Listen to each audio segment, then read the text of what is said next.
Welcome back to the GDC Project Podcast. I'm Timothy McGrath. I'm here with my co-host today, Stephen Dixon. You probably want to pull that mic in just this. Yeah, it's real far away. Today we want to talk about the Legacy Circle, the Gabrielle's Wings Legacy Circle, the GDC Project Legacy Circle. It's a new initiative that we're starting as a coaching group with structure. Our goal is to help as many families as possible and provide as much education as possible and community as possible so that families don't need to suffer like my family did and Stephen's family did through the loss of addiction. So the Legacy Circle is going to have a monthly topic with a monthly meeting, information that is timed and targeted so that we gain a knowledge base where we could help our loved ones. The Legacy Circle, we're supposed to start this month, but we wanted to kind of take a step back, dial it in, and make it a better product so that we could give a better experience and better help to each and every one of you, all of your families. For it to be shareable and growable with Facebook groups, some videos you get when you join so you know what's going on, and a simple, easy platform that is more engaging and more knowledgeable for each and every one of you to obtain. Well said. Do you want to share a little bit more about the different levels we have available? Yeah. Too? So the Legacy Circle has really two levels. The entry level is getting the entry level stuff. It's that one call. The call will have a topic, and then it's going to have a Q&A. So the Q&A can be based off that topic, based off things you're going through with a loved one or yourself. And that's going to be the basic premise of that. So for the entry level, you're going to get the emails, the topics, the data, and that one call with a Q&A every month, which is entry level price, $25 a month. We're starting at super low because that's basically what it costs to run the program with the software and the video editing and the tools we need to run the program. That's basically what it's going to cost. And then we have our Platinum or Advanced program. I don't think we've dialed in a name yet, but Platinum or Advanced, something like that. Advanced, which is a higher level program, which is going to include private also coaching with 2 half-hour sessions a month and targets directly on what you're going through as you would have a conversation with us over what you're going through, setting boundaries, helping you find maybe a rehab for a loved one or anything that you're kind of going through. It'll be more of a private, nuanced approach to help the family help their loved one through addiction. And that comes in at about $200 a month for that version of the Legacy Circle. So that's going to be our private circle, close-knit community to help families grow. And I wonder, and sorry to kind of spring this on you, but now that I'm thinking about and hearing you kind of share more about it, I wonder if we kind of open up the floor to, when someone signs up, that they can suggest something that they're going through that we can talk about. And I don't know if that's whether it's we tie that into the basic group or the advanced group, but something that's more specific to the client or the family. It's like, how can I, what do I do when I see them doing XYZ, or what's the most appropriate way to tackle XYZ? You know what I mean? It's just No, I get that. And what I think what tends to happen when you're coaching is when someone's going through something, that means everybody's going through something. So it's maybe you're shedding light on something that we need to discuss, like a topic that needs to be brought up. Hey, I'm going through this. Well, guaranteed you're not alone going through that. That's a guarantee. Maybe you're the first to share it and to voice your opinion and voice your feelings, but you're not the only one that's going through that or that has gone through that. So that transparency and vulnerability, I believe, brings out a needed discussion topic. Agreed. Right? So it's like, we're helping you through coaching and mentorship. You're helping us through information and learning. And the only way we could grow as a project, and the only way I think our families could grow, is that communication. And I think is the main premise of the Legacy Group. It's like, okay, we're all going through this. How can we come together and help each other? Right? Agreed. Yeah. So that's why you have the two different levels. One basic entry level. You're in the group, private community.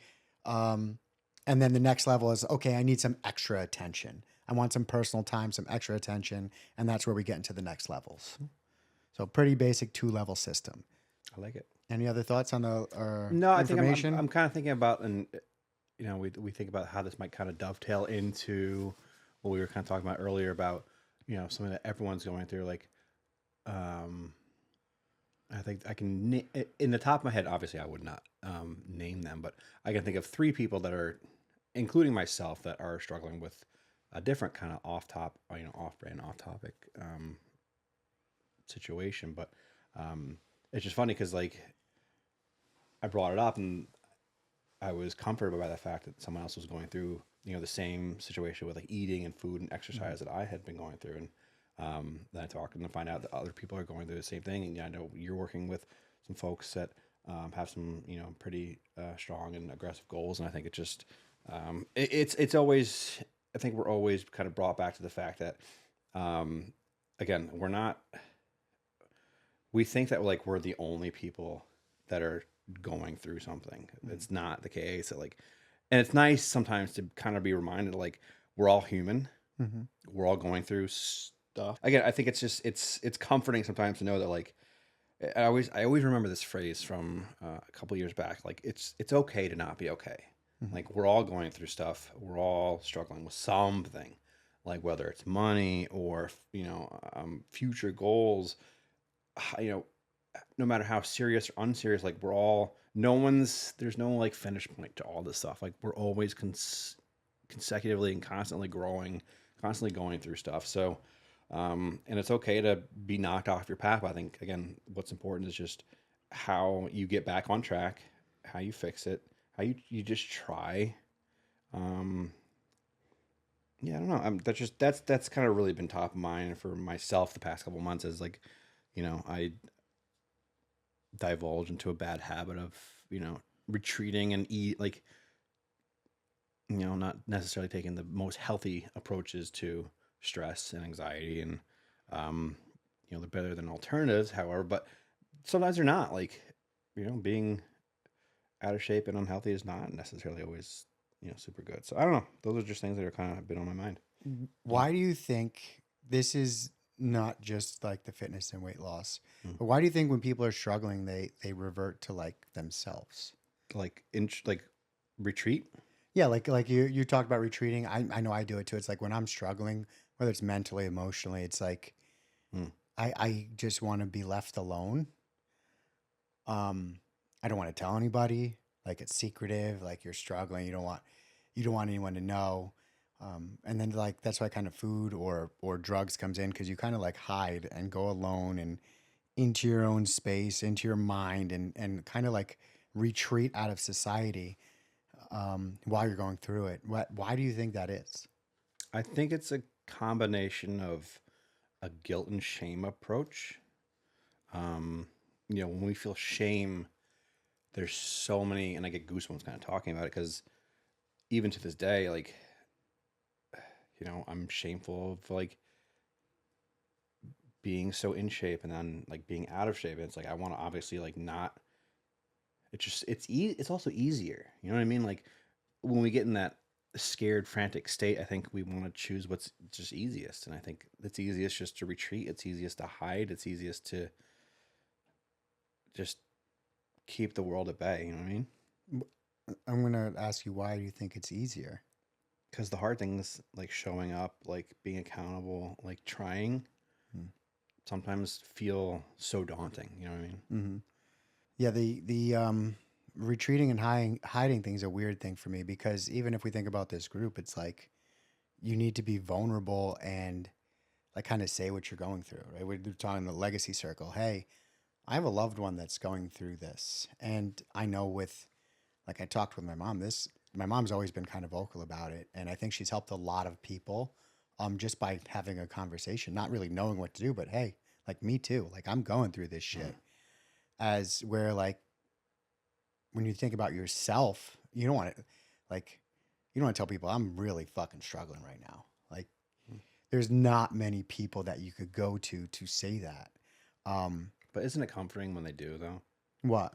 Like, when that person does say that, because you talk about your mom a lot I don't too. think it's comforting. Like, if someone says it to me, I don't think it's comforting for me. It might be comforting for that individual. And I also think it's who you say it to. Who do you have the trust? Do you have someone that you could go say, hey, like I'm really struggling right now. Like for me, I have a person I go to, and it's not like it's this kid I know, Tony, who I grew up with, who I talked about the accountability thing. I texted him like, I don't know, a month ago. I was like, bro, I'm struggling right now. Like, this is what I'm going through. This is what I'm struggling with. The next day he showed up with a book. He goes, here, this book's for you. He lives 45, 50 minutes away. He drove all the way down, said, here, read this book. Those are gems. Yeah. And gem kind of people. No questions asked. And the next, like every other day for the next 2 weeks, he shot me a message. How are things going? Did you get to that book yet? What do you think about this? What do you think about that? What are you going to do about this? And then through that conversation, he's like, hey, I've been struggling too. And it's like this, it's kind of like we both know where we want to go, and we're both there for each other. And nothing really needs to be said other than like, hey, I'm here for you. Let's do this. I got you. Let's keep each other afloat. Mm-hmm.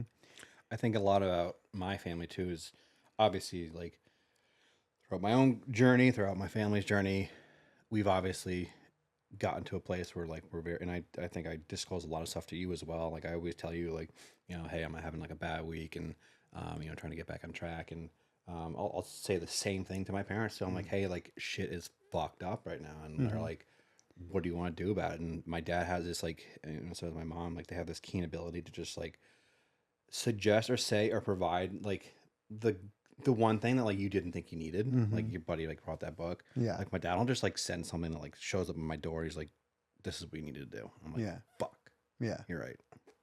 But they like, again, like once you break down those barriers and you stop trying to like, run and hide, you just, and this is just with daily stuff. Like, things have just, gotten out of hand, and just like, I'm having a bad week. Like, it's okay. Like, and I think it's also like, you got to give yourself some grace too. Don't be so hard on yourself. Like, we're human. We're all, I heard this phrase the other day and it blew me away. This is everybody's first time on earth. And it really struck me. No one was brought into this world with a manual, a to-do, but like a how-to manual. We're all here figuring this shit out. It's okay to not be okay. Yeah. We're going to have ups and downs. Like you haven't made it past a certain point where like, you're just going to fucking coast through life. Like, and it's maybe sometimes daunting to think about that too, but like, see, I hate pushing back on this, but I don't like the phrase, it's okay not being okay.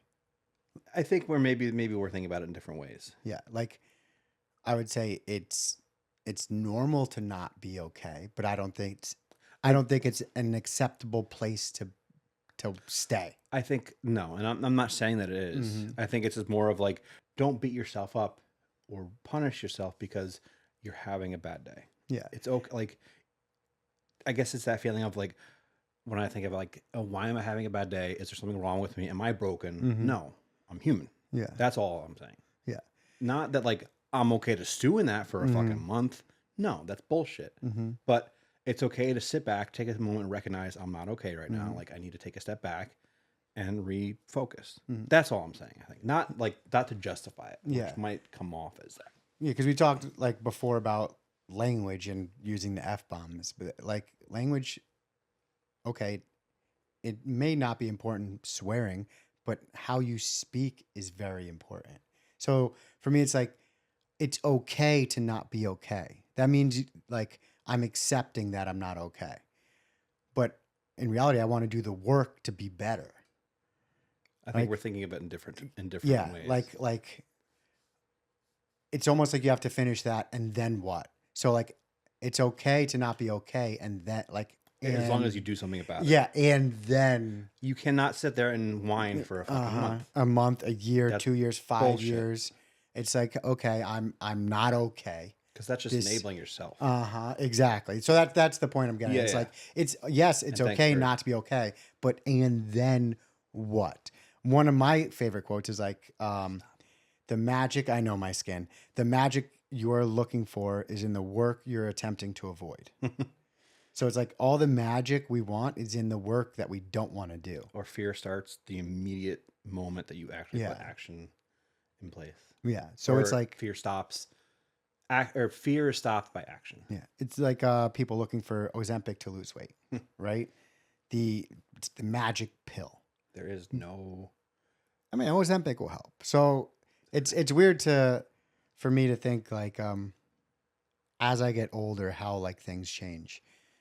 I was completely against supplements, like any external supplements, whatever.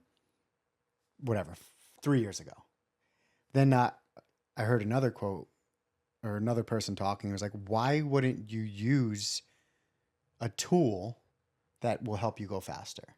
So if you think about like AI, it's a tool that helps you go so much faster, get shit done so much faster. Ozempic, a tool that'll help you lose the weight so much faster. So it's like, why not use the tool to help you get there faster? Or you could think about it in like rehab. Rehab's a tool to help you get sober faster. So why not use the tool, or detox is the tool to help you get sober faster? Why not use the tool and then make a bigger goal? I agree. So like we talked about losing 25 pounds. Okay, why not use the tool to lose the 25 pounds and then make the goal, whatever, 10% body fat? So you get there faster and then you could increase the goal. So it's almost pairing the magic you're looking for is in the work you're attempting to avoid with the best tools possible. It's like, what are the tools that I could use? Transitioning into that is like, I asked you to, me and Tony were like, okay, we're going to hold yourself accountable. I opened that up to you and you seemed hesitant. I want to ask you, why did you seem hesitant to join in on that? So let me think about it. I think that's a pure reaction of,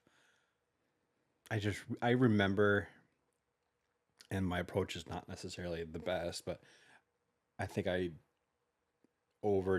I was asking you like about the cardio thing. I think this is just a pure reaction of like, I beat myself up and probably did the wrong things. Like, I don't need to spend 5 hours of cardio to do these things.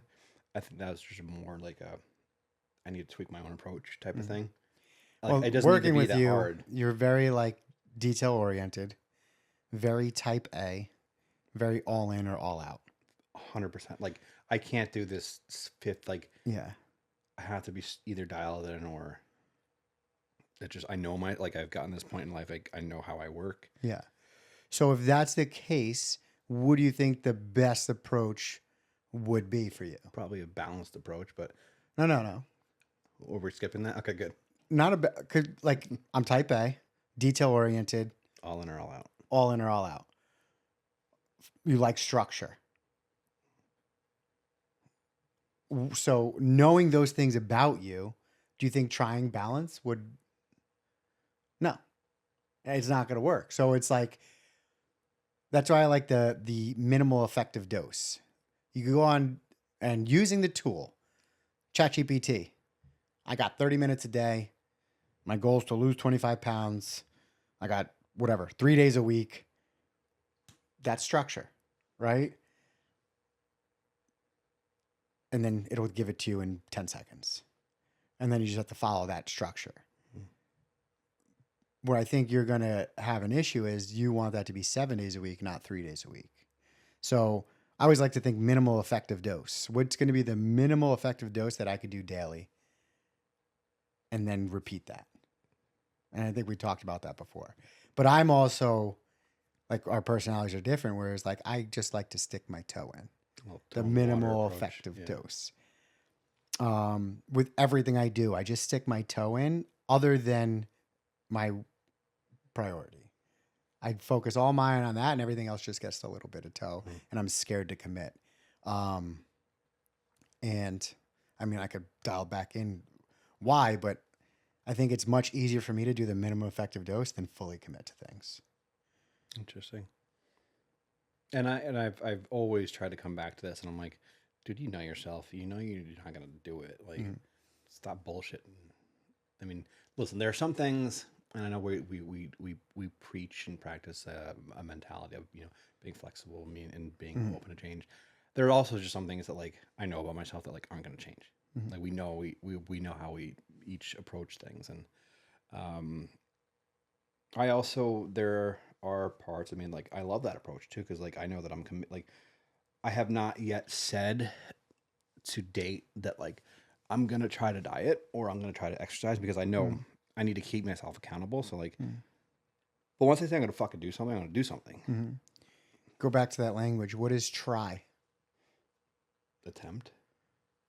Try is a soft talk word. Soft talk words are words that give you an out. Yeah. So when I'm going to try something, I already have I'm an gonna see how this escape goes. If plan. it doesn't go my way, I'm gonna dip. I'm going to dip. So that's why it's where like language is so important. It's like I'll try to call you later. Bullshit. I'll call you later. I'm gonna call you later. Yeah, exactly. I'm gonna do this later. I'm gonna see if I can get to it. No, Exactly. There's an out. So you're giving It's an open-ended yeah. question. So that's where like we talk about like language. That's like we don't realize that we're doing that, but it's giving us an out. You know, We know we're doing it. No, yeah, but subconsciously. Yeah. But it's like The minute the words leave our mouth. you know. So it's called like a soft talk word. So it's not I'm not fully committed. Yeah. So back to that like original question is like why do you think you didn't want to do the accountability yet? Because that's like I think the overarching question. I don't know. Honestly, I had to sit in that for a minute, and I think my immediate reaction is like, I know,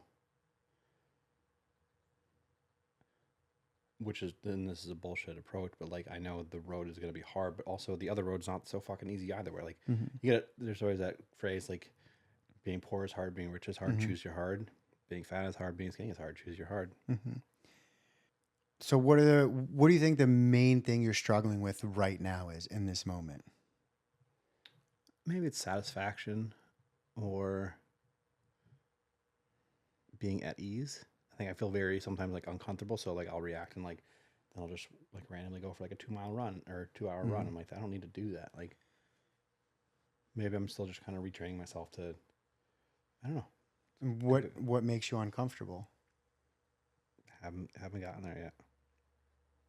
No? Because once you get there, then you have a plan of attack. It's like if you don't know what you're trying to attack, if we don't have something that we can measure, we don't have something that we could complete. Yeah. So like if we have a measurable goal, like one of the SMART goals is specific, measurable, attainable, relative, and time bound. Measurable. So specific. Attainable. Like I want to lose 20 pounds. That's even more specific. Like we put in our accountability group. Tony, I'm throwing you under the bus. 26 pounds by May 15th. He was May 30th. I said 10% body fat by May 15th, so we bumped his day up. So we're specific. Measurable. Okay. He knows how much he weighs right now. I know what my percent body fat is right now. Relative. Our goal is both to get healthier and leaner. Okay. We're going to do specific, measurable, attainable. Achievable. Yeah. Achievable, attainable, same thing. Relevant, time bound. Yeah. Relevant, relative. Measurable. Just depends who's writing it down. They all mean the same thing though. So specific, measurable, attainable, like 20 pounds by May 15th. It's like 2 months. That's hard, but it's attainable. Time bound, we set the specific date. Yep. So that's like a SMART goal. But there's even like a bigger goal is the book he actually gave me is, I don't even remember the name of the book. I should go get it. But it's like one. I think the name of it's like one. It's like, what's your main objective? And he breaks it down as like, what's your priority? In society, we've changed priority into priorities, which completely defeats the purpose. Like, what's your priority? Lose weight. No. In like, what's priority mean? Like, what's your main your focus, main goal? focus. Yeah. Okay. Now, what's priorities? Your other main focuses. You can't have multiple main focuses. It's like the exact opposite of what it is. Yeah. So it like brings down, okay, what's your priority? And focus on that. right? So figuring out, okay, what's the thing causing me most stress? Now that becomes my priority, and not saying all of your focus, but a good portion of your energy should be directed at that. Like for me, it's like talk about being unhappy. I was unhappy with my weight, the way I look, the way I feel, the way I was eating was damaging my skin. You see, I'm itching here. So it's like, okay, my priority is figure out my fucking skin and lose the weight that I've put on the past, whatever, 2 years, the 10, 15 pounds I put on. Those two things are my priority. Get healthy, fix my shit. I'm giving myself till May 15th, full focus. Tony said the same thing. I put on 20 pounds. My priority is this over this time period. So we kind of combine those two philosophies: is prioritize the one thing, not all the things, and then specific, measurable, smart SM, specific, measurable, attainable, relative, and time bound. Kind of combine those two together. And our accountability was just Monday weigh-ins. You're struggling, reach out. That was really all we set it up as. I don't know where I was going with that, but I was just kind of explaining the book a little bit and figuring out what a priority is. So if you think about it in the sober world, what would your priority be?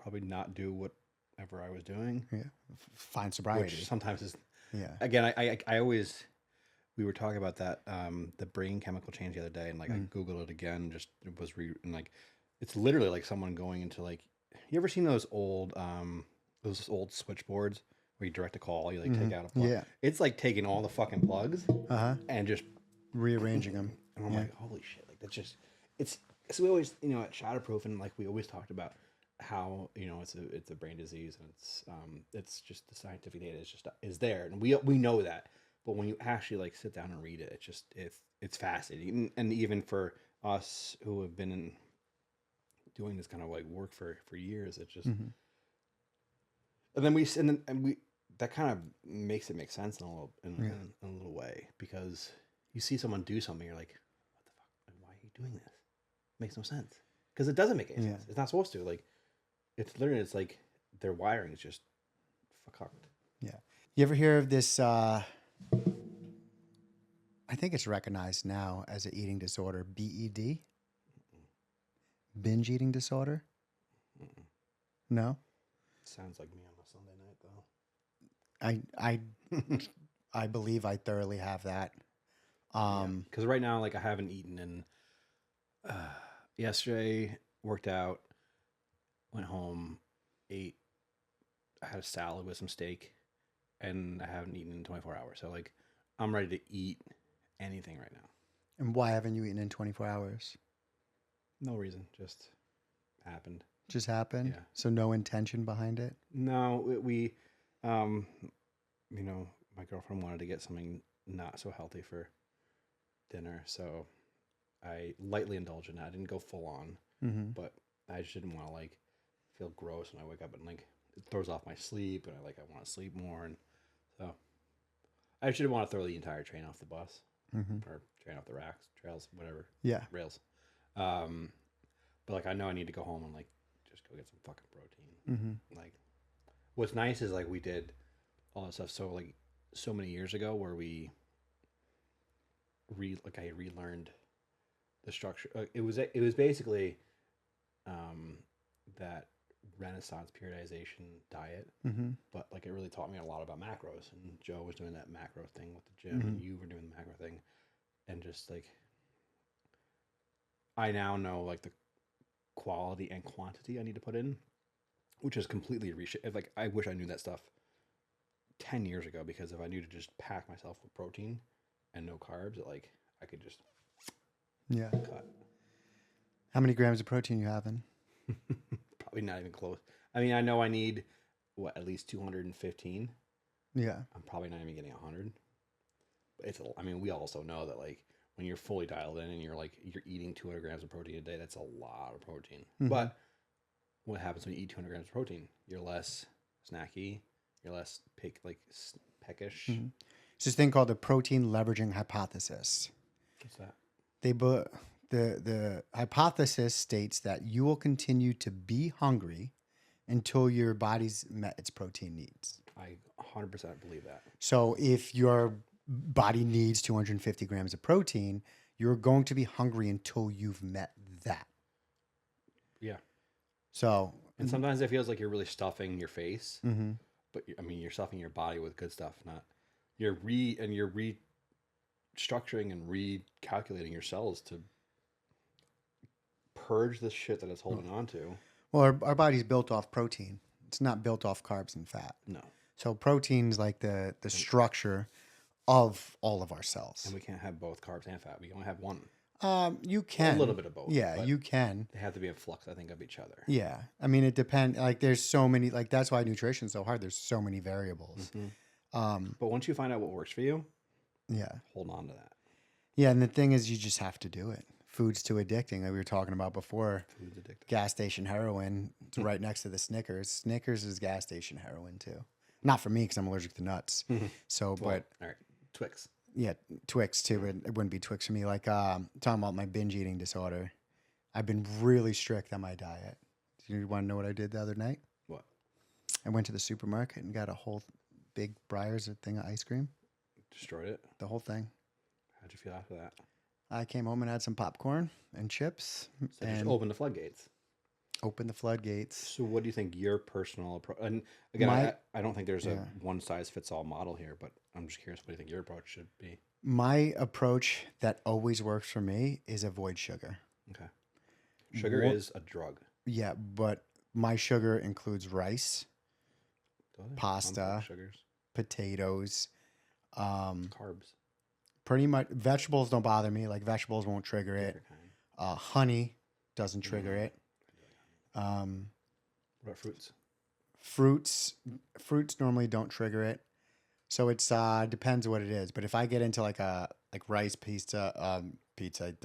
pasta, anything like that, it triggers me to nonstop eating. Like I talked to my mom last podcast.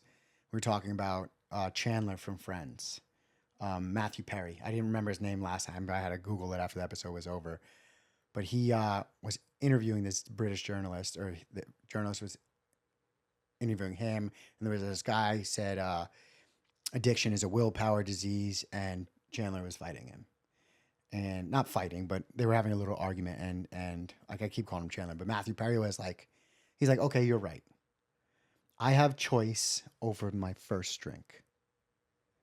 Then after that, I lose all power. And that's why I asked about binge eating disorder, because I know I definitely have it. I'm not diagnosed, but I know I definitely have that. Like I know I definitely have ADHD. Like I don't need diagnosis. I know I have it. Yeah. That, like, I have choice over that first bite. But after that, you're not even yourself. You're just like a fucking, you've been taken over. Been taken over. Even like cookies at the bakery. Alien if body. I have one cookie, that's it. I need to leave. I need to leave. And sometimes I'll leave and I'll fill my pockets before I leave. So as I'm eating the cookies, I'm far enough away where I won't turn around and come back. Yeah. Hey, as long as you figure that out about yourself, like, I think a lot of people have not gotten that far where they know themselves that well. Yeah. So that's my trigger for me. What do you think triggers you? Same stuff. Sugar? Oh yeah. I was talking about the other night. Like, yeah. I probably should have had some protein. I was thinking about this stupid fucking TikTok video. It was like, add some protein and we'll have another scoop of protein. It's just this dude fucking just. Yeah. Anyway, how I'm just thinking about this thought process of like this is the same thing. Ended up buying that sleeve of mini Twix. I just turned it into 2 sleeves. I'm like, fuck. I slept late, didn't wake up early, didn't work out in the morning. Everything's fucking thrown off. So probably the same stuff. Yeah. Good thing for me is I still wake up and work out. Yeah. And I just punish myself more mentally and emotionally than physically. Oh, I still do. You're doing it in a different way. Yeah. Got anything? I'm hungry now. You're hungry now, thinking about food? Popcorn and maybe rotisserie chicken. Let's go back into the weight loss real quick. or health or job, what do you think is your goal for the, we'll say, next 6 months? Realistically, it's going to be an 80-20 approach. Like, looking back on the last year and so, like, let's just try to change the foundation here, you know? Like, it's not going to be an all in, all out approach. Like, it's going to be, let's just make a general fucking effort, you know? That's it. And that's just being real. There was I don't even remember who this was, but it was, what would be your ideal day? Your ideal day. Like like if you could create a perfect day, what would that be for you? Oh. You don't know? Write it down. You got your book. Write it down right there. I don't even know where to start. What time would you wake up? It's your day. What about you? Me, I'd wake up at 5:45. Okay. Have a coffee. Get a workout in. Read. Maybe even a little earlier. I probably would wake up a little earlier. You're sick. And then I'd take my kids to school. I mean, that's how it would start. I do pretty much that now, except I don't drive my daughter to school. My sister does. And then I'd probably get into some work. I'd probably do something like this. I wouldn't edit the videos because that's not causes me stress. I would even have someone come over here and shut the cameras off and shut the thing off, and anything that causes me stress, I would eliminate and only do the things that I want to do. Fair. And a lot of it would be talking to people. And I think a lot of it would be alone time. I think I'd spend more time with my animals down in the back, my dogs. I like alone time too. Yeah. I like a nice solo drive. Yeah. It's always very calming. Yeah. When someone's not like always talking. But it was a good exercise for me to do, and he has you write it down every. If you could design your perfect day, design it, write it down, follow it. And what? Try to do it every month. Try and do it every day. Like, yeah. Well, obviously none of us would work. But. Yeah. Yeah. Well, you would need something to do. Like that's where I don't understand. Like people talk about like right now, universal basic income. You know, everyone's just going to get money. There's going to be no jobs because AI. You don't know any of this stuff? No, I live under a rock. So I don't even want to know. Within the future, riled up. there's going to be no jobs because of artificial intelligence. Great. So the proposed plan is universal basic income. So that means just everybody gets money. Nobody's going to have jobs. Stupid. Okay. What is your purpose in life if you don't have a job? And that's going to be the biggest struggle for people. So we could even go back to addiction here. What do you think the addiction crisis is going to look like if nobody has a purpose? Nobody has a job? It's going to fucking skyrocket. I believe so. Like COVID. What skyrocketed. Drank and used drugs. All day. Because you got nothing else to do. Yep. Right? Which is sad. Like you have this gift. Mm-hmm. You have a gift of like, what did we do during COVID? We figured out triathlon. We went mountain biking. Bike groups. Yeah, bike groups. Workout group. We figured out a way to work out. Some of the best shape I was in my life. But same. But that's like. That pisses me off. But if you think about your ideal perfect day, you would have some work in there. Yeah, because there's beauty in the chaos. There's beauty in the work. There's, beauty in the hard thing. Yeah. I mean, even like me now, I don't technically have to work. No. Like this I do because I enjoy it. It's not like I get anything in return. If I retired, like if I had enough money to retire right now, I'd have to work to like a certain point in my life. Yeah. You have to find something that you want to do. Find purpose. That's what it is. Like, enjoy it. Design your ideal perfect day. And for me, I like that exercise because that'll kind of dial you into what direction you want to go in. Yeah. So I guess, we could finish up there. I don't even know how long we've been going. I haven't been wearing my watch because I switched from my Garmin to the Whoop. So just to see what that tracked differently. So yeah, guys, thanks for watching or listening. Legacy Circle starting up April. If you'd like to be a member, click the link down below. Go on the website, the GDCProject.com or Gabriel'sWings.org, right? Gabriel'sWings.org. Both places you could find us. Social media, the GDC Project. Facebook, the GDC Project, TikTok. I only think I posted on there once, GDC Project. And But, soon sign up for our newsletter. Yeah, so yeah, sign up for the newsletter. Maybe we could put a link in the bottom of this too for the newsletter. But thank you for watching, and talk to you guys all soon.